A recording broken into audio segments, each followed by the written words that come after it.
দেখবা তোমার বাবা ঠিকই একটা এস্টাবলিশ ছেলে খুঁজে বের করেছে। তো খুঁজলে খুঁজবে, তোমার সমস্যা কি? আর বাবা আমার সমস্যা আছে দেখে তো বলছি।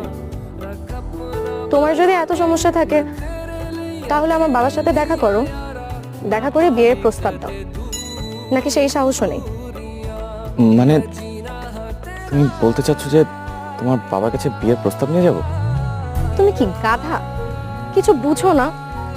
একটা ছেলে এত বছর পর আমাকে তার সাথে দেখা করার জন্য বললো, আর আমি তার পিছনে হুড়হুড় করে চলে আসলাম।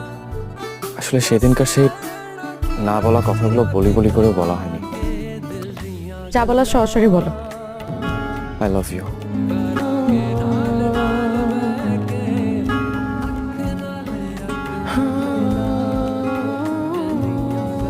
তোমার বাসার ঠিকানা বলো। মানে আবার যদি পালিয়ে যাও তখন ঠিকানা না থাকলে খুঁজে বের করবো কিভাবে?